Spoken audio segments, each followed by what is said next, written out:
नमस्कार, बहुत स्वागत है आपका। आप देख रहे हैं इंडिया डेली, साथ आपके मैं सोनिका सिंह और मेरे साथ यहाँ जुड़ रहे हैं ज्योतिषाचार्य पंडित अमित पांडे जी। स्वागत है पंडित जी आपका। धन्यवाद आपका। हम लेकर हाजिर है आपका खास प्रोग्राम प्रश्न कुंडली, जहां आपको मिलता है आपकी हर समस्या का ज्योतिष समाधान। नौकरी और बिजनेस को लेकर क्या कहते हैं आपके सितारे, नए जॉब, मकान, प्यार या कार का सपना सच होगा या नहीं, आपके तमाम प्रश्नों के जवाब हमारे इस खास शो में आपको मिलेंगे। आपकी हर समस्या का ज्योतिष समाधान बताएंगे पंडित अमित पांडे जी, जो देश के जाने माने ज्योतिषाचार्य हैं। तो चलिए शुरुआत करते हैं प्रश्न कुंडली की और सबसे पहले जानते हैं पंडित जी से आज का पंचांग क्या है।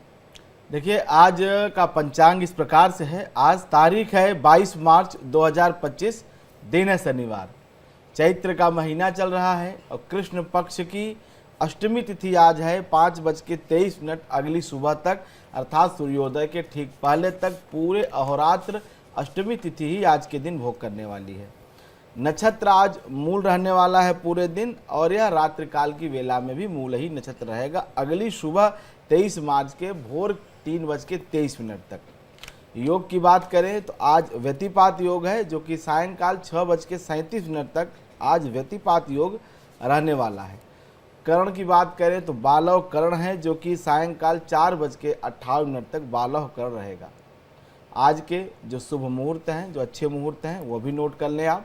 आज का पहला शुभ मुहूर्त जो कि अभिजीत मुहूर्त है, वह प्रातः दोपहर के समय 12:04 से लेकर के 12:52 तक, यह 48 मिनट का शुभ मुहूर्त है आज के दिन का, 12:04 से 12:52 तक। इसमें आप कोई नया कार्य आज शुरू कर सकते हैं। व्यापारियों के लिए, कारोबारियों के लिए जो लाभ की चौघड़िया है, जो व्यापार की अच्छी चौघड़िया है, और दोपहर के समय 1:59 से लेकर 3:31 तक यह दोपहर का समय है। और इस समय आप कोई भी व्यापारिक आयोजन, व्यापारिक कार्य, डील इत्यादि आज कर सकते हैं। इसमें आपको नुकसान नहीं होगा, जब होगा लाभ ही होगा। आज का जो निषेध काल का समय है, जो राहु काल का समय है, जो यात्रा आदि वर्जित का समय है, वह प्रातः काल का वेला 9:25 से लेकर के और 10:57 तक, यह राहु काल का समय है। इसमें शुभ नए काम से बचना चाहिए, यात्रा आदि कर्म नहीं करने चाहिए। आज चूँकि शनिवार है तो पूर्व दिशा की दिशाशूल है, पूर्व दिशा की यात्रा वर्जित कही जाती है शनिवार के दिन। ऐसे में बहुत अनिवार्य होने पे आप 14 कदम उत्तर की तरफ चलें, उसके बाद आप दाहिने मुड़ सकते हैं और पूरब की यात्रा आप कर सकते हैं। आज चंद्रमा धनु राशि में गोचर करेगा। चूंकि आज मूल नक्षत्र रहने वाला है पूरे दिन, तो मूल नक्षत्र में जब चंद्रमा रहता है तो धनु राशि होती है। वैसे आज जिन बच्चों का जन्म होगा वो मूल नक्षत्र में पैदा होंगे, तो उनकी मूल शांति बहुत आवश्यक हो जाती है। सूर्य अभी भी मीन राशि में गोचर कर रहे हैं, जो लगभग 1 महीना एक राशि में रहते हैं।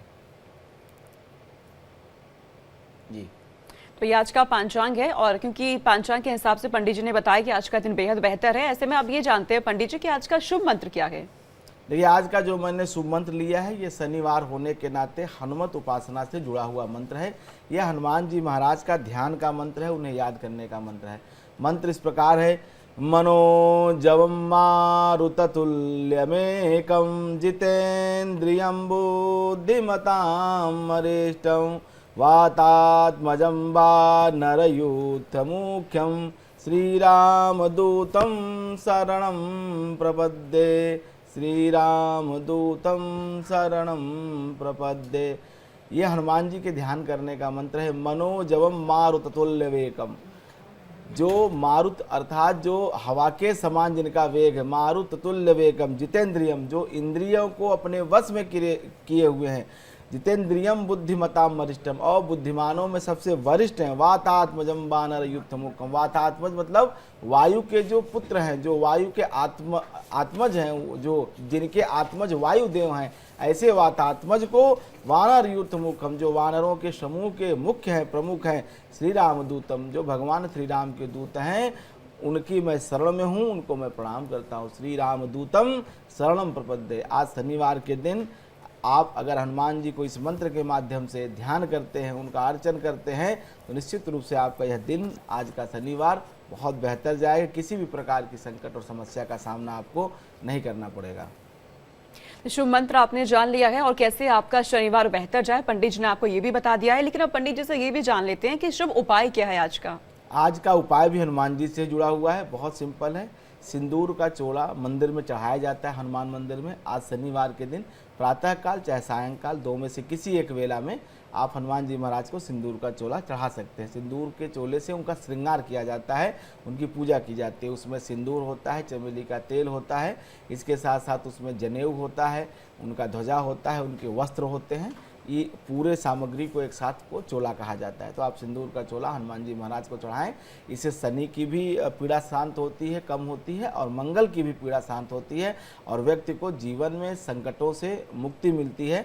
हनुमान जी महाराज की कृपा से नासय रोग मिटय सब पीरा, और जपत निरंतर हनुमत बीरा।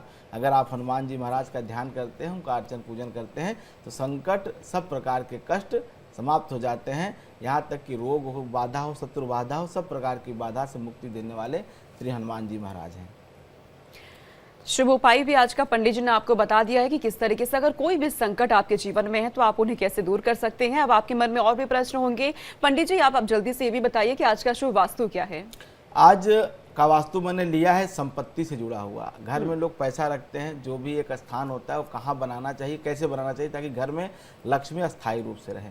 चूँकि गृह स्वामी मकान के नैऋत्य कोण वाले कमरे में रहता है। नैऋत्य कोण मतलब होता है दक्षिण और पश्चिम के कोने के कमरे को नैऋत्य कोण का कमरा कहते हैं, जहां मास्टर बेडरूम जिसको कहा जाता है। ऐसे में अगर आप मास्टर बेडरूम में रह रहे हैं, तो अगर आप उसमें अपनी सेफ रख रहे हैं, तिजोरी रख रहे हैं, तो उसका मुख उत्तर की तरफ आप करें। अपनी तिजोरी का, अपनी अलमारी का मुख जो है उत्तर की तरफ रखें, तो कभी भी आपको धन की कमी नहीं होगी, कभी भी आपको किसी भी प्रकार की आर्थिक तंगी का सामना नहीं करना पड़ेगा।